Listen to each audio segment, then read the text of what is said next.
Praise lord. దేవుని నామానికి వందనాలు. ఈ మధ్యాహ్నం వేళ దేవుని యొక్క సన్నిధిలో కలిసి వచ్చి దేవుని యొక్క వాక్యంలో నుంచి ధ్యానించుకు తీరడానికి దేవుడు కృపను దయచేసినందుకు దేవునికి వేలాది వందనాలు. ఈ సాయంత్రం వేళ దేవుని యొక్క సన్నిధిలో వాక్య భాగంలో నుంచి మనం నేర్చుకుందాం యేసయ్య చేసిన పరిచర్య గురించి. యేసయ్య ఈ భూమిలో జీవించిన కాల తరగతిలో సుమారు 3.5 సంవత్సరాలు యేసయ్య ఈ భూమిలో పరిచర్య చేశారు. ఆ పరిచర్య చేసిన కాలగతిని ఈ పగటి వేళ మనం దేవుని వాక్యంలో నుంచి కాస్త పరిశోధించుకుందాం. మత్తయి సువార్తలకు పుస్తకం 15వ అధ్యాయం 21వ వచనం. మత్తయి సువార్త 15వ అధ్యాయం 21. నేను చెప్పుకెళ్ళిపోతాను. అది వాక్య భాగాలు మాత్రం చెప్పుకెళ్ళిపోతాను. దాని తర్వాత నువ్వు చూసుకుంటే చాలు. మత్తయి సువార్త 15వ అధ్యాయం 21వ వచనము. అయితే ఈ లేఖనాల భాగాన్ని నేను ఈరోజు ప్రత్యేకంగా చెప్పడానికి కోరేది మత్తయి సువార్త 15వ అధ్యాయం 21వ వచనం, మత్తయి సువార్త 17వ అధ్యాయం 27వ వచనం, మత్తయి సువార్త 19వ అధ్యాయం మొదటి 2 వచనాలు, లూకా సువార్తల పుస్తకం 17వ అధ్యాయం నుంచి 19వ వచనం వరకు, 19వ అధ్యాయం వరకు, యోహాను సువార్తల పుస్తకం 7వ అధ్యాయం నుంచి 11వ వచనం వరకు. ఈ అధ్యాయాల్లో యేసయ్య చేసిన పరిచర్యకు ఉన్న మెయిన్ విషయాలని అక్కడ రాసినట్టుగా మనకి బైబిల్లో చూడవచ్చు. అయితే యేసయ్య ఎందుకు పరిచర్య చేశారు అన్నదానికి ఒక సందేహం మనకు రావచ్చు. ఎందుకు యేసయ్య 3.5 సంవత్సరాలు ఈ భూమిలో సంచరించుకొని పరిచర్య చేయాల్సి వచ్చింది? దానికి ఒకే ఒక కారణం. ఎందుకంటే దేవునికి మానవుల పట్ల ఒక ప్రతిబద్ధత ఉంది. లేకపోతే మానవులు పాపములో పడిపోయిన మానవులకు విడిపించుకు తీరడానికి దేవునికి ఒక ప్రణాళిక ఉంది.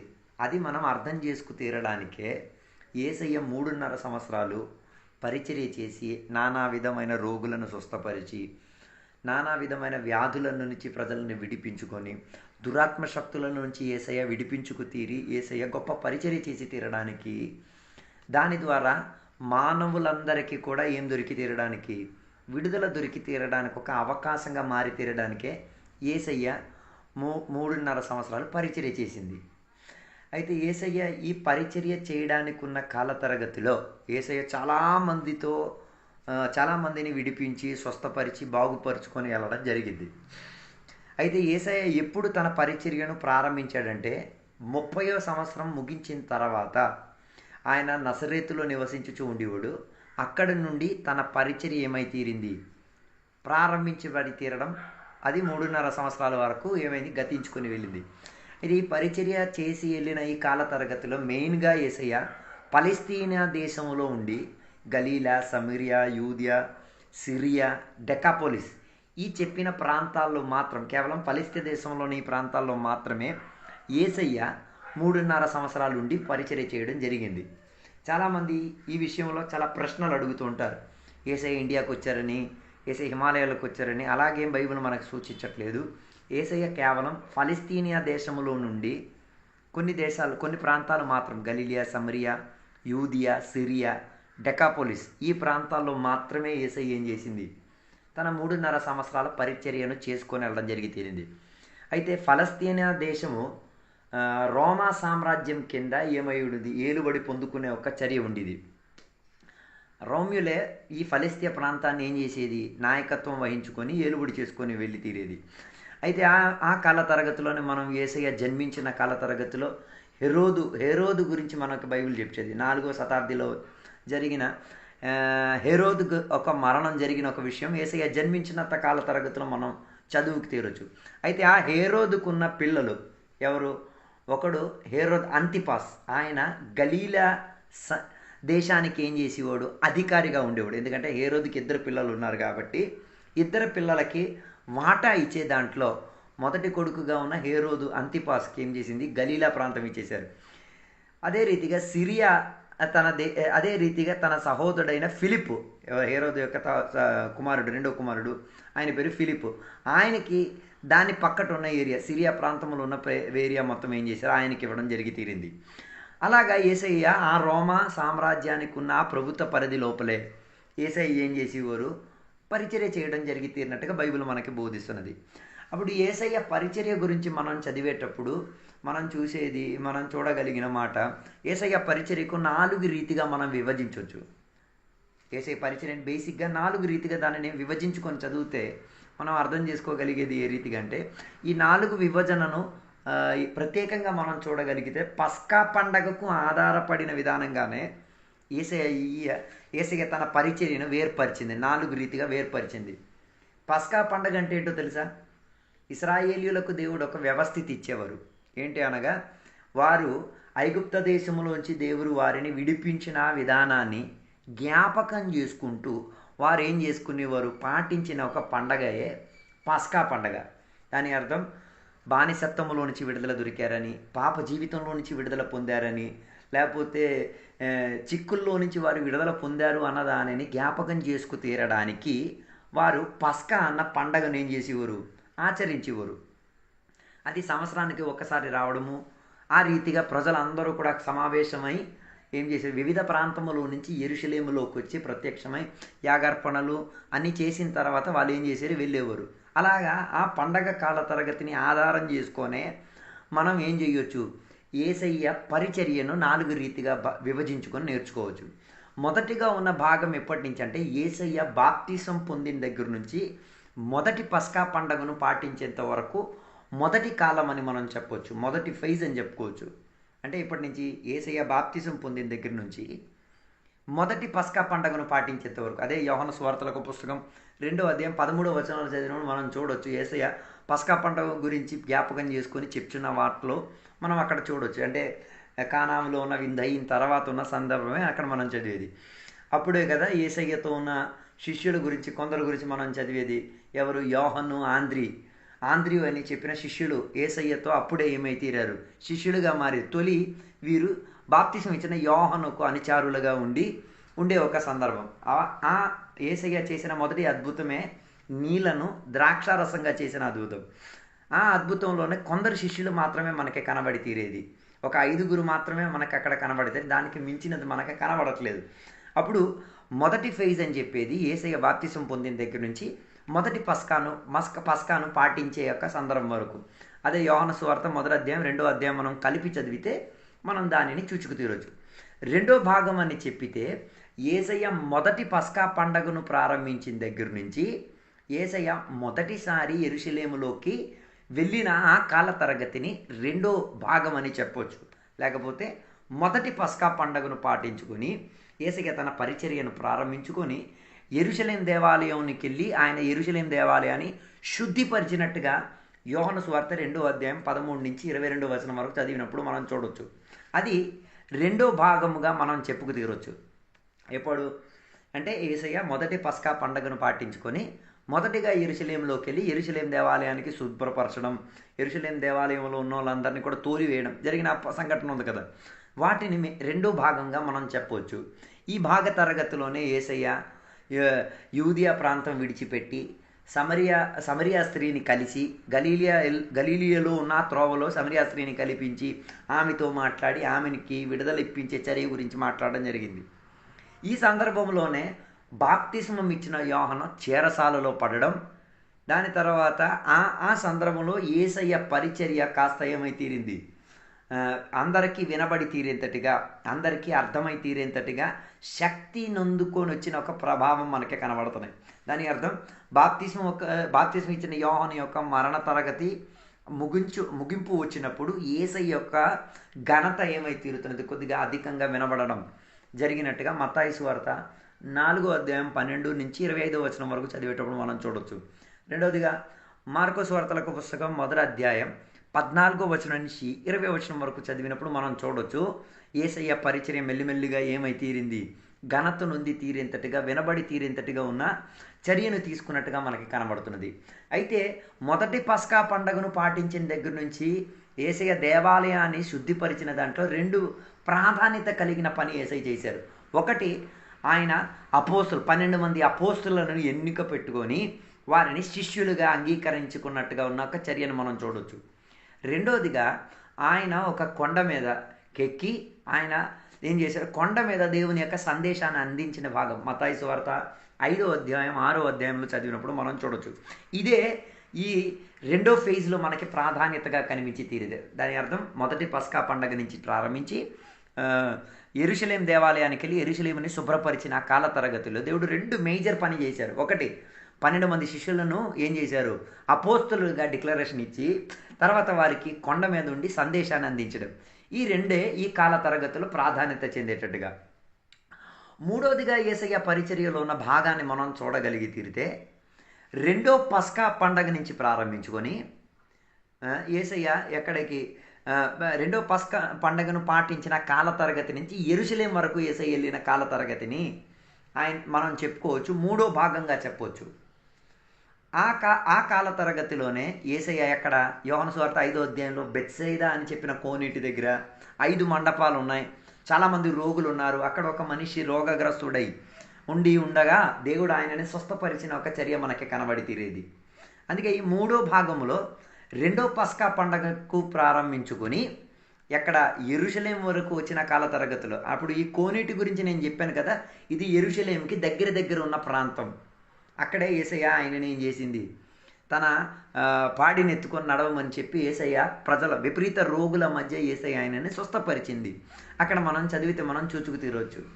ఇలాగా యేసయ్య యొక్క పరిచర్య ఏమైతీరింది, అద్భుతాలతో కూడి అనేకులకు స్వస్థత ఇచ్చేంతటిగా, అనేకులకు విడుదలిచ్చి తీరేంతటిగా, అనేకల జీవితంలో మార్పు చెంది తీరేంతటిగా ఉన్న ఒక భావన ఈ కాల తరగతులను ఎప్పుడు రెండో పస్కా పండగ నుంచి ప్రారంభించుకొని రెండోసారి యేసయ్య దేవాలయానికి వెళ్ళి శుద్ధిపరిచిన కాల తరగతిలో యేసయ్య పరిచర్యకు ఏమొచ్చింది, అభివృద్ధి వచ్చింది.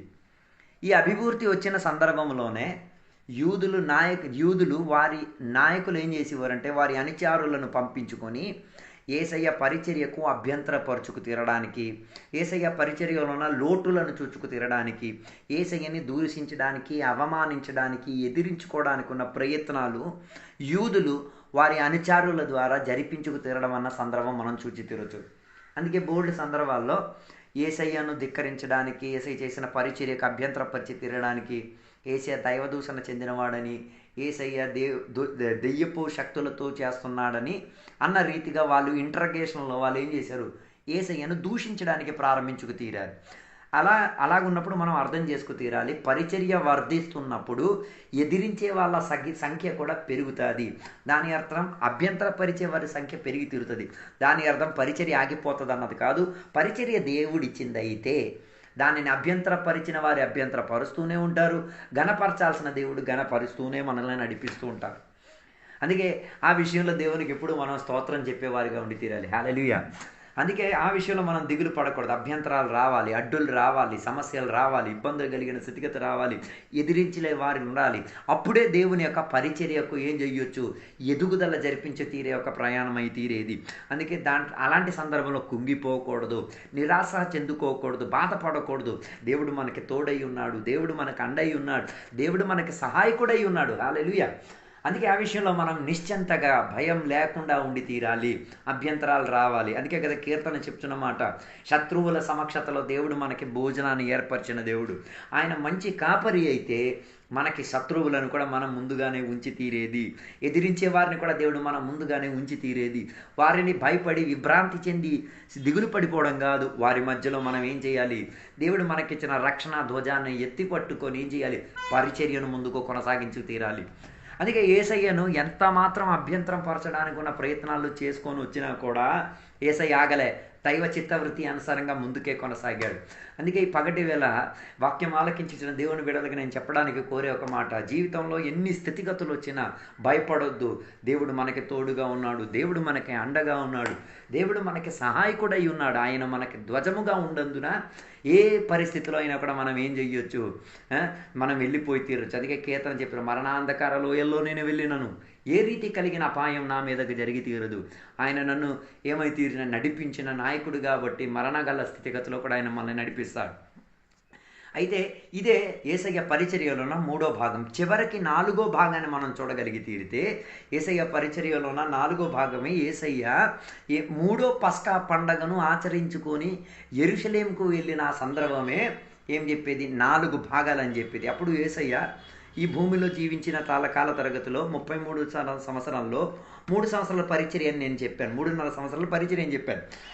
అయితే ఈ పరిచర్య కాల తరగతిలో 3 సార్లే పస్కా పండగను యేసయ్య ఏం చేసుకున్నారు? పాటించుకున్నట్టుగా మనకి బైబిల్ బోధించింది. 3 సార్లు పస్కా పండగను పాటించుకొని మూడోసారి పస్కా పండగను ఏం చేశారు? ఆ పస్కా పండగ యొక్క ముగింపులోనే యేసయ్య మరణమై తీరినట్టుగా బైబిల్ మనకి బోధించేది. తర్వాత యేసయ్య మరి ఏం చేయలేదు. మళ్ళా పస్కా పండగను పాటించినట్టో యెరూషలేముకు తిరిగి వచ్చినట్లా మనకి ఎక్కడికి కనబడటం లేదు. అందుకే ఈ 3 పస్కా పండగలు ప్రాధాన్యత కలిగే చర్యలో యేసయ్య పరిచర్యకు ఏమై తీరింది?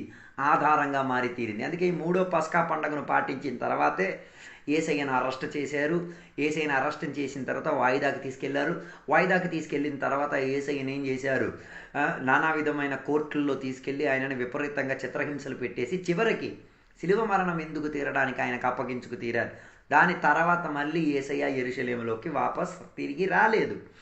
దాని అర్థం యేసయ్య 3వ పస్కా పండగలో ఏమైతే ఆయనే పస్కా పండగలో వధింపబడి తీరి ఉన్న గొర్రె పిల్లగా మారి తీరాడు.